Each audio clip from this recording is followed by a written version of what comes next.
Olá, povo! Bem-vindos à nossa aula de História do nono ano. Eu sou o professor Marlon, junto comigo, com você nessa aula, tá aqui o Ronaldo, dê um oi pra ele e nós vamos juntos pela melhor aula, vamos aprender muito naquela disciplina que você gosta, que você aprende, que você viaja pelo conhecimento e que você aprende a compreender aspectos da história do Brasil. Então, vamos para a nossa querida, linda e maravilhosa aula de história. Vem junto com a gente! Mas antes de começar, não esquece, pegue seu caderno, lápis, caneta, anote as informações importantes dessa nossa aula, anote conceitos, ideias que você não conhecia, anote pontos importantes para você continuar estudando, anote algumas dicas que nós vamos te passar.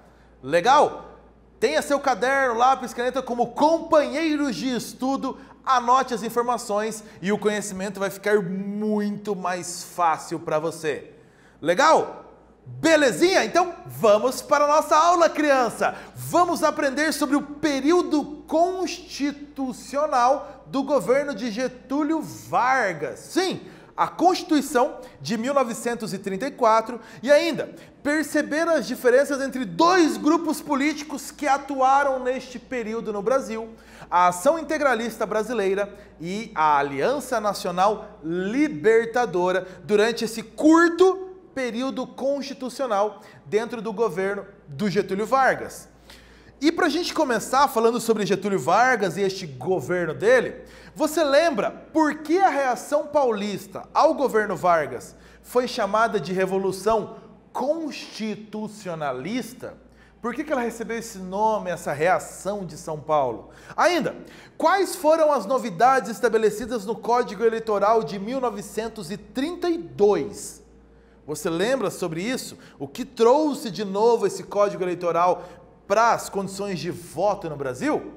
Então, vamos lembrar juntos aí que o nome da Revolução Constitucionalista envolve que o Estado de São Paulo declarou guerra ao governo federal, alegando que ele defendia a necessidade de uma Constituição para o país, por isso o nome de Revolução Constitucionalista.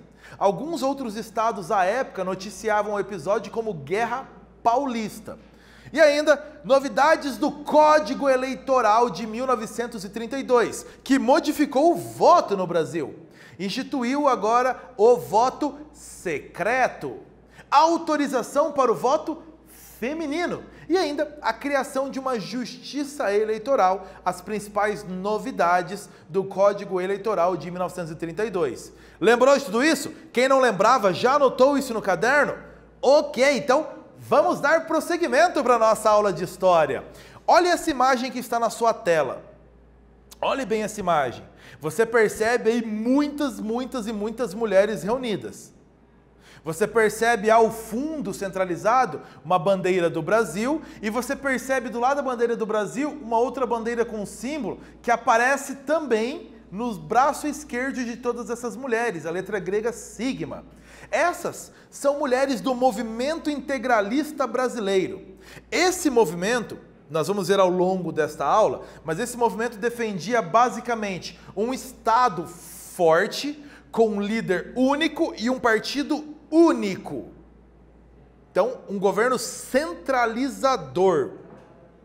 Observe ainda que você tem aspectos militares pelo uniforme dessas mulheres. Então você tem, até das crianças que estão aqui, você tem algo que remete muito ao militarismo, outra característica desse movimento. Seria possível algo assim, um movimento assim no Brasil atual? Essa posição militarista, defendendo um Estado forte, com um líder único, partido único. Seria possível ainda hoje um movimento deste no Brasil atual? Tá aí uma reflexão boa pra gente. E aqui, mais uma imagem que traz como destaque uma mulher. Na imagem anterior, muitas mulheres, agora uma mulher como destaque nessa imagem. Perceba, nessa foto cercada por homens, uma mulher. Essa é uma imagem de uma das sessões da Assembleia Constituinte de 1933, que continuou no ano seguinte, 1934, e chegou então a nos apresentar como resultado a Constituição de 1934. Você percebe aí em destaque no meio desses homens a deputada federal por São Paulo, Carlota Pereira de Queiroz, a primeira mulher a ser eleita deputada federal no Brasil. Porque, pelo Código Eleitoral de 32, se as mulheres podiam votar, elas também então podiam ser votadas. Para a gente trazer para a nossa realidade, como maneira de comparação, a primeira mulher eleita deputada federal, em 1933, Carlota Pereira de Queiroz. Em 2018, foram eleitas 77 mulheres deputadas federais no Brasil. Isso dentro de um total de 513 deputados que nós temos, 77 mulheres. Isso representa 15% do total. Portanto, percebe como ainda há um obstáculo. As mulheres ainda alcançarem uma igualdade com os homens na representação da Câmara dos Deputados. Ainda estamos em 15% de mulheres dentro da Câmara dos Deputados no Brasil. Há um caminho a percorrer ainda, mas um caminho iniciado por Carlota Pereira de Queiroz lá em 1933. Falando sobre essa Constituição que a Carlota Pereira ajudou a criar no Brasil. As mudanças do Código Eleitoral de 32 foram confirmadas nessa Constituição. Entraram na Constituição como lei máxima do Brasil. Voto secreto, voto feminino, justiça eleitoral. Ainda, o ensino primário tornou-se gratuito e obrigatório no Brasil. Então, o ensino primário era gratuito em escolas públicas e obrigatório para as crianças. Justiça do trabalho. Então, houve aí a possibilidade da criação da Justiça do Trabalho, autorizada pela Constituição de 1934. Uma ideia aí muito mais voltada aos trabalhadores do Brasil. Direitos trabalhistas que já, desde a criação do Ministério do Trabalho, no final de 1930, já valiam, agora foram confirmados pela Constituição, incluído ainda a indenização por dispensa sem justa causa. Então, uma multa quando o trabalhador é dispensado da empresa sem uma justa causa. A próxima eleição definiu-se na Constituição de 1934 que a eleição de presidente no mesmo ano seria indireta. Portanto, apenas os membros da Assembleia Constituinte, os deputados, poderiam votar para escolher o presidente. Encerrou-se aí, portanto, o período provisório, o governo provisório do Getúlio Vargas, que durou de 1930, então, até 1934. E ainda definiu-se a Constituição que o mandato presidencial teria 4 anos sem direito à reeleição. Não havia reeleição. O Getúlio Vargas venceu essa disputa indireta para presidente e não havia o cargo de vice-presidente. Não havia, a Constituição não previa este cargo. Então Getúlio Vargas foi eleito indiretamente pelos deputados como presidente para o mandato de 1934 a 1938, sem direito à reeleição. Depois de analisarmos a Constituição, exercício para você. A Constituição de 34 trouxe algumas novidades para a lei do Brasil. Cite algumas delas.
Dispositivos da Constituição de 1934. Esse era o exercício que você tinha que fazer. Exemplos: mudanças do Código Eleitoral de 32 foram confirmadas, como voto secreto, voto feminino, justiça eleitoral. Ainda, ensino primário gratuito e obrigatório, justiça do trabalho passou a existir e ainda vários direitos trabalhistas que já havia desde o início do Ministério do Trabalho foram confirmados pela Constituição de 1934. A partir daí, com a eleição indireta do Getúlio Vargas, o Brasil entrou num período que nós chamamos de período constitucional. O governo Getúlio Vargas agora tinha a lei, a Constituição de 1934 para obedecer e para seguir. Neste período de governo, ele é marcado pela liberdade que foi dada pela Constituição de 34, e essa liberdade estimulou a participação política de diversos grupos do país. Então, havia uma liberdade estabelecida pela Constituição. Várias greves também ocorreram no período. Então você tem um período de muitas greves trabalhistas, exatamente solicitando mais direitos para serem incluídos na lei brasileira. Então um período de participação popular na vida política do país, um período de discussões políticas. Dois grupos opostos que tinham ideias bem definidas nesse mesmo período atraíram a atenção e dividiram o país também neste período.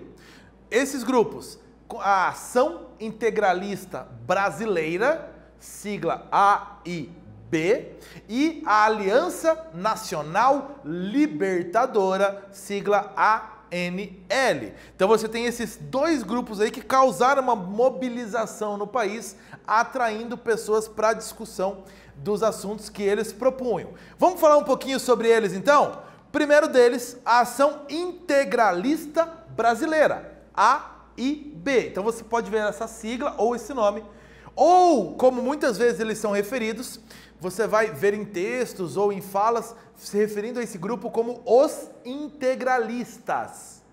Então, os integralistas ou Ação Integralista ou AIB. Ela foi criada em 1932, então no início do governo Getúlio Vargas, ainda no governo provisório, pelo escritor Plínio Salgado. Ainda participaram desse movimento aí de criação o Miguel Reale e o Gustavo Barroso, outros aí envolvidos no mundo político. E a criação do grupo foi inspirado nas ideias do fascismo da Itália, lá do líder italiano Benito Mussolini, que governava a Itália desde 1922.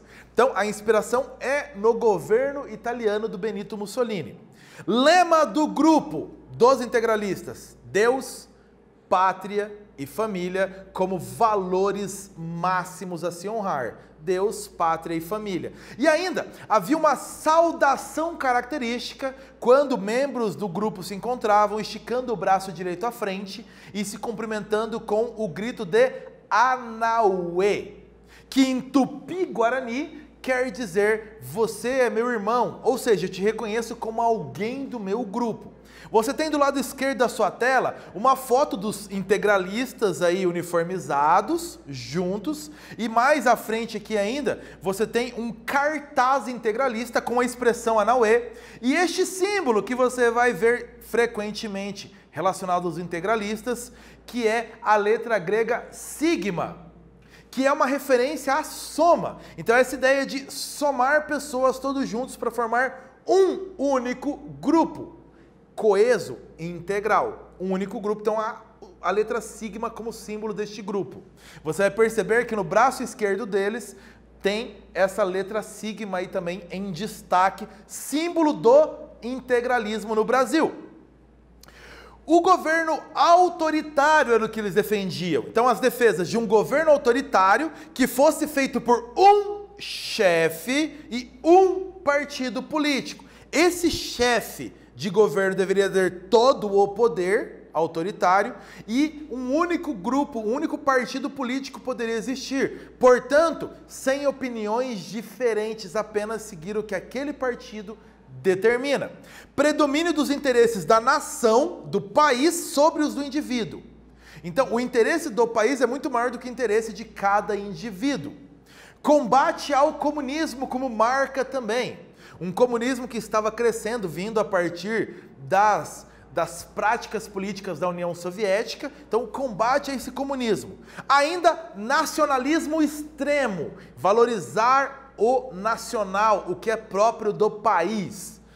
Ainda participação de classe média e de muitos militares neste grupo. Então, classe média e militares ingressando fortemente nesse grupo dos integralistas e defendiam também a censura aos meios de comunicação. O governo deveria controlar o que é publicado nos meios de comunicação, de maneira a não ter opiniões diferentes do que o governo prega. Você tem ainda a imagem do lado direito, integralistas da cidade de Viçosa do Ceará, no nordeste do Brasil, ali de novo, vestidos de maneira militar e todos aí no lado esquerdo com o símbolo da letra sigma ali então, mostrando aí como se vestiam os membros do movimento integralista. Exercícios pra gente. Observe essa imagem que está na sua tela. Essa imagem é do congresso, é o final do congresso integralista que foi realizado na cidade de Blumenau, Santa Catarina, em 1935. Então você tem as pessoas reunidas. Plínio Salgado está sentado bem ao centro, sobre aqui a referência da letra sigma. Que elementos integralistas, observando essa imagem, você consegue perceber?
Elementos que identificam o integralismo nessa imagem.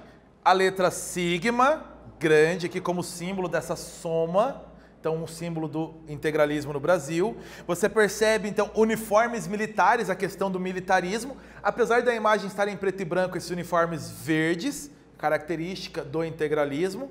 E ainda você tem a união de todos em torno do líder. Então, um aspecto importante do integralismo, a união de todos em torno de um líder único e autoritário, no caso, o próprio Plínio Salgado, criador do grupo. Então, alguns elementos do integralismo nessa imagem são perceptíveis. Contrários ao integralismo, nós temos a Aliança Nacional Libertadora, criada em 1934 e com ação efetiva a partir de 1935, liderada pelo ex-capitão Luiz Carlos Prestes. Sim! O mesmo Luiz Carlos Prestes da coluna Prestes lá dos anos 20 do tenentismo.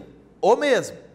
Contra o integralismo. Então, contrários ao grupo da Ação Integralista Brasileira, e reunia dentro das suas fileiras socialistas e comunistas, como alguns tenentes, operários e artistas de esquerda. Portanto, percebeu? Um movimento ligado ao socialismo, muito contrário ao integralismo. A Aliança Nacional Libertadora tinha como característica, ou reivindicações, nacionalização de empresas estrangeiras. Então, que o governo fosse dono dessas empresas estrangeiras atuando no Brasil. Não pagamento da dívida externa. Parar com o pagamento da dívida externa e investir esse dinheiro no desenvolvimento do país. Reforma agrária, acabar com a grande concentração de terra no Brasil, distribuindo terra para as pessoas que precisassem na área rural, na agricultura. Garantir as liberdades individuais. As pessoas são diferentes e as opiniões diferentes dessas pessoas devem ser respeitadas. A formação de um governo popular ligado ao socialismo. E ainda o lema pão, terra e liberdade. Então, a distribuição igualitária aí de condições para as pessoas ligados ao desenvolvimento social de cada pessoa nas áreas de pão, terra para todos, reforma agrária e liberdade para todos. O que você pensa sobre essas reivindicações? Elas são importantes? A distribuição igualitária de condições para todos, respeito às liberdades. O que você pensa sobre isso? Continuando. Exercícios para gente.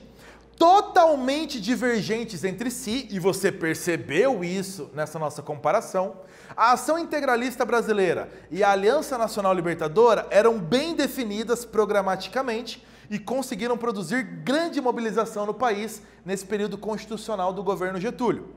Aponte as principais diferenças entre a Ação Integralista Brasileira e a Aliança Nacional Libertadora.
Conseguiu fazer um resumão das características dos dois grupos? Algo mais ou menos assim, ó. Vamos lá.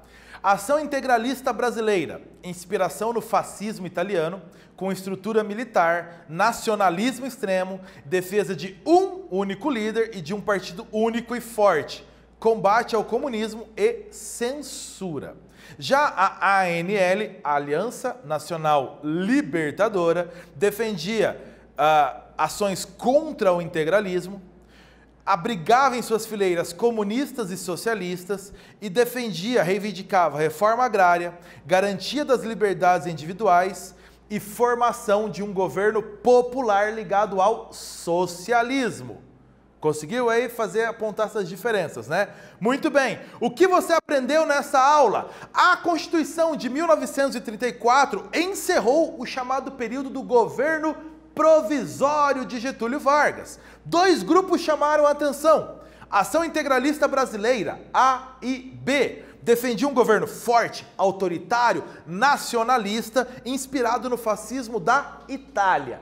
Já contrários a eles, a Aliança Nacional Libertadora defendia um governo popular com garantias individuais e reforma agrária, entre outros aspectos. É isso, bons estudos para você, nós ficamos por aqui. Tchau, povo!